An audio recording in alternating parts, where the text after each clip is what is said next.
J'appelle le second orateur, qui est Rodolphe Gelin. Rodolphe Gelin est directeur de recherche dans une entreprise qui fabrique des robots. Je crois qu'il va nous en présenter un qui s'appelle SoftBank Robotics. Il m'a indiqué, car j'avais trouvé qu'il avait travaillé avant dans une société qui s'appelait Aldebaran, que cette société dans laquelle il avait travaillé, après avoir pendant très longues années travaillé au CEA, car il a un cursus de chercheur et de scientifique, et notamment en intelligence artificielle, que cette société française avait été rachetée par des gens qui voulaient trouver le meilleur de la robotique, et qu'elle a été rachetée par une société japonaise. Donc on peut être très fier. Et merci beaucoup. Donc Rodolphe Gelin, sinon, a écrit plusieurs livres, dont Le robot, meilleur ami de l'homme, point d'interrogation, ce qui est, semble-t-il, à peu près le titre de sa présentation aujourd'hui. Merci beaucoup. Merci. Merci beaucoup pour cette invitation. En revanche, je ne vous remercie pas de me faire passer après monsieur, parce que mon métier me paraît bien dérisoire brutalement. Mais bon, je vais néanmoins vous montrer qu'à notre niveau, avec ce qu'on sait faire, on essaye aussi de lutter contre l'intranquillité. J'ai intitulé mon exposé « Des robots pour un monde plus humain ». C'est un peu de la provocation parce que l'image du robot est généralement assez liée à l'intranquillité, soit du fait des films de science-fiction dont on nous abreuve. Dès que nous, on me demande si je fais des robots, on me parle de Terminator, qui n'a pas une image très très positive dans l'imaginaire des gens, quoique dans le 2e et 3e épisode, il est beaucoup plus gentil.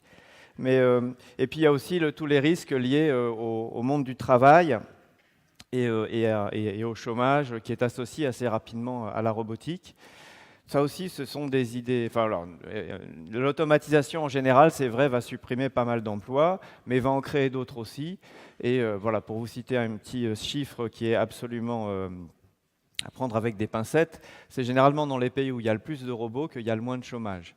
Alors, c'est pas une corrélation, c'est pas un rapport de cause à effet, c'est plus que dans des sociétés où ça va bien, où l'industrie va bien, on peut robotiser, mais c'est aussi un moyen pour réinjecter de l'activité dans un pays qui est un peu en difficulté, de mettre des machines, parce que la main-d'œuvre étant trop chère dans certains de nos pays, la robotisation permet de relancer une industrie.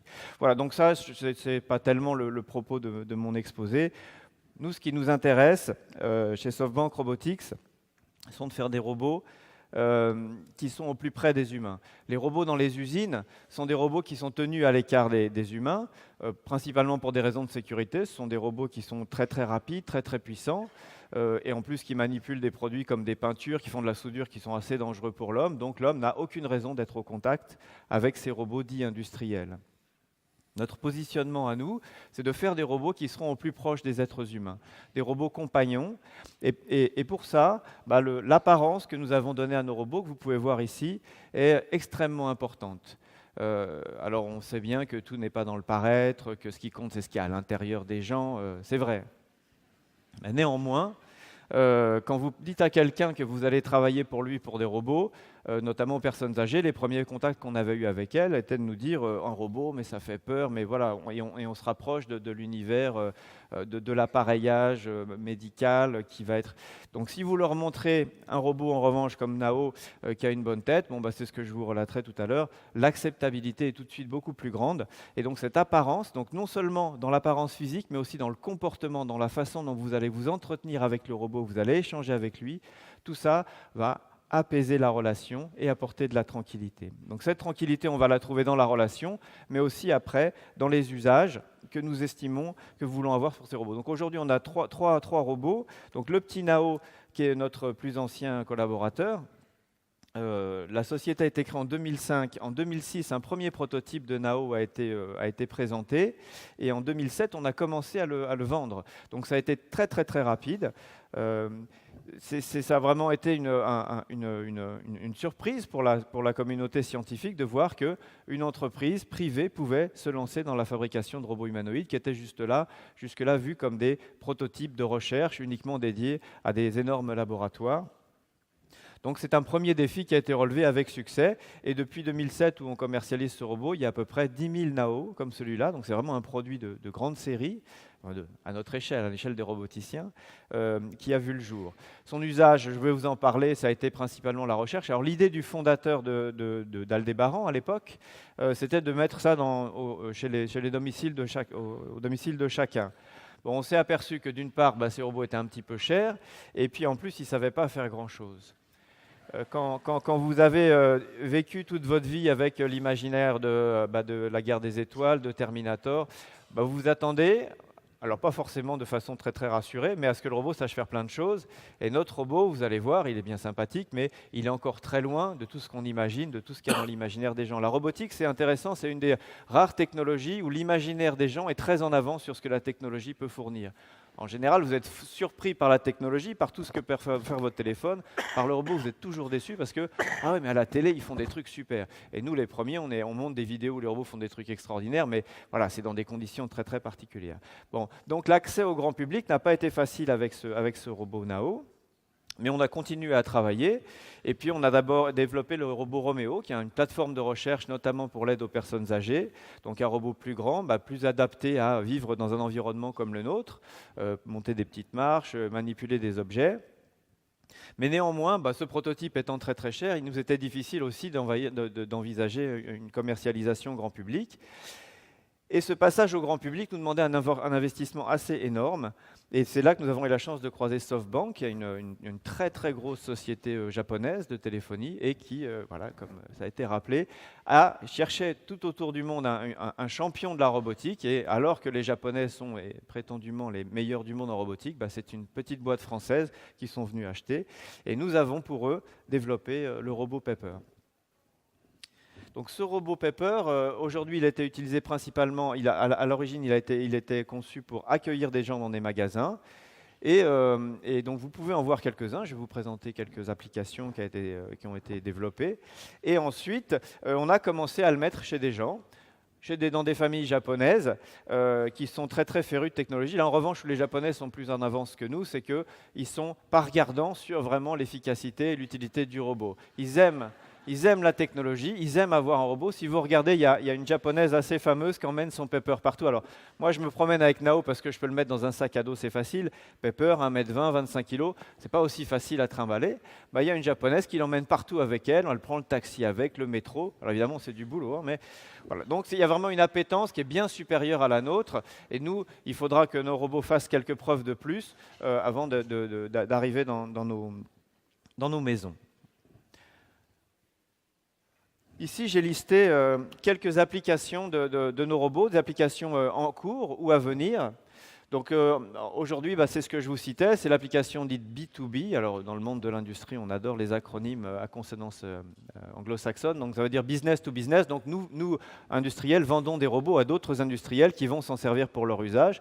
Donc là, en l'occurrence, on a vendu quelques robots à Carrefour, qui va installer dans ces grands magasins des robots qui vont rendre des services aux gens, leur donner de l'information, distraire les enfants, donner des informations sur où sont les rayons, et puis une fois dans le rayon, des conseils. Alors, il y avait notamment un Pepper qui donnait des conseils sur le vin. Donc vous disiez le plat que vous vouliez faire à midi et il vous recommandait un vin, et suivant la gamme de prix, il vous faisait... Donc ce sont des petits services qui sont tout bêtes, et là, dans cet environnement, on a fait ça dans à peu près 7 carrefours en France et en Espagne, et on mettait des robots un peu partout dans le magasin. Carrefour et nous voulions y aller très prudemment parce que vous savez, quand Carrefour a commencé, les grands magasins ont commencé à mettre des caisses automatiques. Les gens disent ça y est, c'est le chômage, c'est la fin de... Bon, alors les caissiers, je ne sais pas si les caissières c'est un statut qui est très très satisfaisant, mais c'est vrai que c'est du travail. Et donc, on y allait à petite touche, sans faire une énorme publicité, et l'accueil a été plutôt positif, tant par le personnel, même s'ils se plaignent qu'il faut quand même beaucoup s'occuper du robot, parce qu'il faut le recharger, mais par le public aussi. Dans le meilleur des cas, ils ne le remarquaient pas, et dans le pire des cas, ils ne le remarquaient pas, et dans le meilleur des cas, c'était très amusant, ça mettait de la nouveauté, ça donnait éventuellement ça rendait quelques services. Donc, on voit que l'acceptabilité, même dans nos populations, dans notre monde, est relativement bien. Le tout, c'est de trouver le bon endroit où on va mettre ce robot. À la SNCF, on a aussi des robots qui accueillent, les visiteurs dans quelques gares. Et là aussi, la SNCF étant l'environnement que vous connaissez, où les contraintes sociales sont un peu fortes, comment expliquer la présence d'un robot à un endroit où on n'est jamais assez nombreux, il faudra embaucher. Donc là, le rôle du robot, c'est non pas du tout de faire le travail de l'agent de la SNCF, mais de donner des renseignements hors SNCF. Où est-ce qu'il y a un loueur de vélo, où est-ce que la boulangerie la plus proche, où est-ce que je peux aller boire un coup à côté de la gare en attendant mon train. Tout ça sont des informations que le guichetier peut donner, mais ça n'est pas son boulot. Et pendant qu'il fait ça, ceux qui attendent pour avoir des informations purement SNCF sont obligés d'attendre. Donc, on va démultiplier la capacité d'accueil d'un agent avec des machines comme celle-là. Voilà, donc ça, ce sont des applications qui sont vraiment aujourd'hui en service. Et je vais descendre ensuite vers l'éducation. Donc là, on voit une image d'une éducation bien particulière qui est celle de l'éducation des enfants autistes. Nous, développeurs de robots, avons développé Nao, je vous dirais un peu en techno-push, en ingénieur, dire on va faire un robot humanoïde parce que c'est marrant. Et après, on s'est aperçu que c'était peut-être rigolo, mais on ne savait pas très bien à quoi ça servait. Et notre idée, ça a été de dire, les utilisateurs vont imaginer des usages. Et là, ce sont un laboratoire qui fait de la recherche sur l'éducation des enfants autistes, qui a eu l'idée d'utiliser notre robot, et de s'en servir comme d'un intermédiaire entre l'éducateur et l'enfant autiste. L'enfant autiste, vous savez, il adore en général la technologie, il adore faire des choses de façon répétitive, il faut qu'on lui répète souvent les mêmes choses, et pour ça, le robot, il est parfait. Et donc, il y a une complicité qui va se créer entre le robot et l'enfant, et que l'éducateur va utiliser pour mieux travailler, mieux interagir avec son enfant. Et on a vu aussi des choses extraordinaires.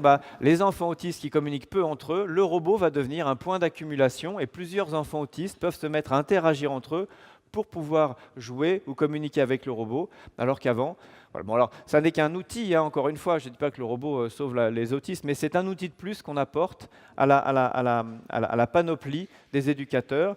Et c'est vrai. Et là aussi, ce que je retiens, c'est que ce n'est pas le créateur de robots qui a eu l'idée de cet usage, mais c'est la société qui a dit voilà un endroit où le robot serait tout à fait à sa place. Et c'est exactement ça, le mécanisme qu'on cherche. Le robot se mettra là où on a besoin de lui. Si on cherche à l'imposer là où il n'est pas désiré, il sera rejeté. C'est l'intranquillité qui va s'en débarrasser. Ce qu'on vise, un des marchés qui nous a poussé depuis longtemps, notamment avec le projet Roméo, c'est l'assistance aux personnes âgées.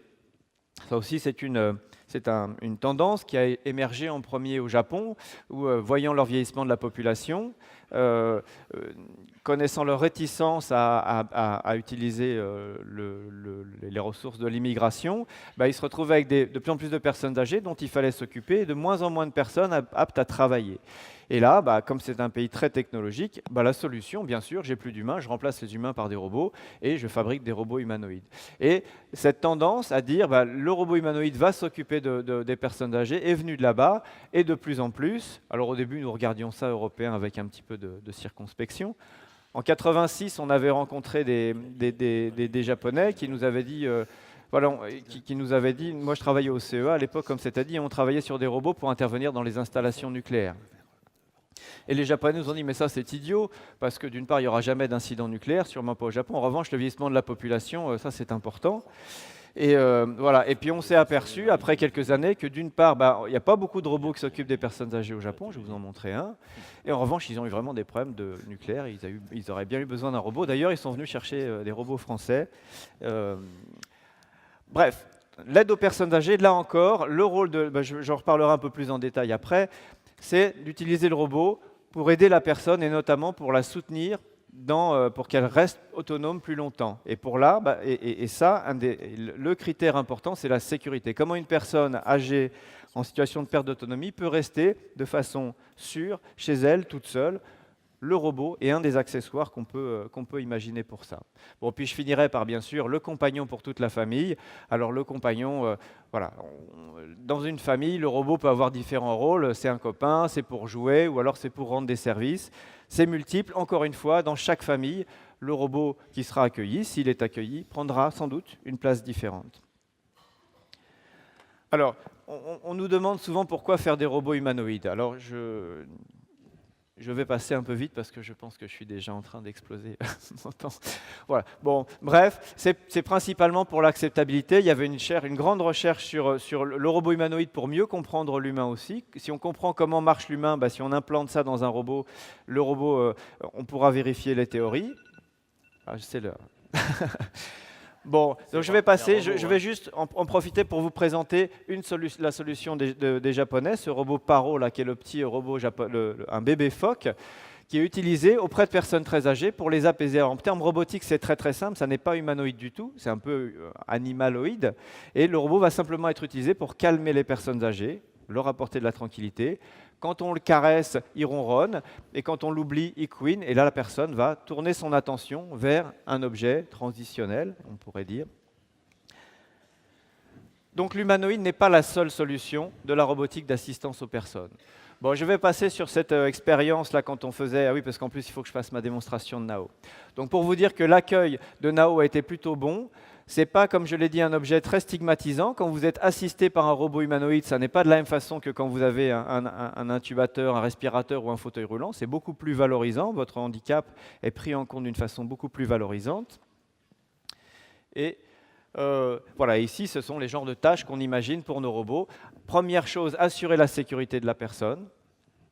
Encore, on est contre l'intranquillité. La communication et l'interaction sociale. Le rôle du robot n'est pas d'isoler la personne qui ne vivra qu'avec son robot, mais ça peut être aussi la tâche du robot d'assurer que la personne reste bien en contact avec ses proches, avec ses médecins et avec sa famille.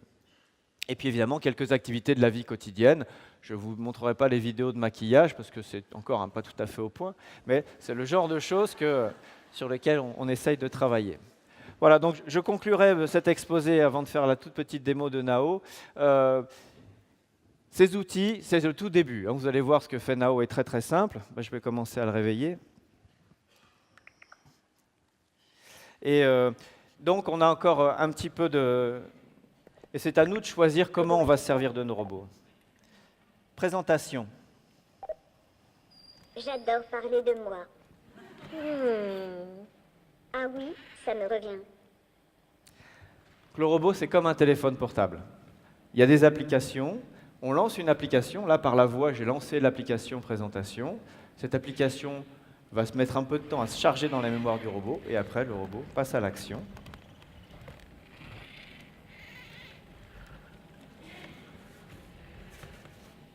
Bonjour, je m'appelle Nao.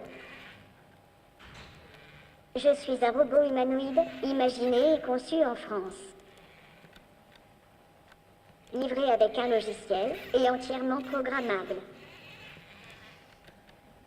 Je suis autonome et me connecte à Internet grâce au Wi-Fi. Je peux reconnaître votre visage, répondre à vos questions, jouer de la musique, attraper des objets et aussi jouer au foot. C'est un robot français. Il y a plus de 7000 Nao en utilisation tout autour du monde, dans les universités et laboratoires. Voulez-vous d'autres détails techniques? Non merci, je crois qu'on est en retard déjà. Non merci. Pardon? Non merci. Ok, peut-être une autre fois. Bon, je pense que ça suffit pour le moment. Merci pour votre attention.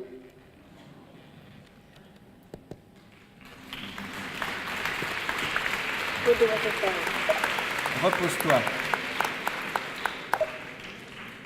Repose-toi. Pardon? Repose-toi. Attends. Je vais me reposer. Tape-moi sur la tête quand tu veux me réveiller. Alors, on lui a mis un capteur tactile sur la tête qui est très pratique. Mais quand on a commencé à travailler avec les Japonais, taper sur la tête, c'est très très humiliant. Et donc, ils nous ont dit arrêtez de taper sur la tête de cette pauvre machine. Et donc, voilà, sur le robot Pepper, on tape moins sur la tête quand on veut lui signifier quelque chose. Voilà, merci beaucoup. Désolé d'avoir débordé.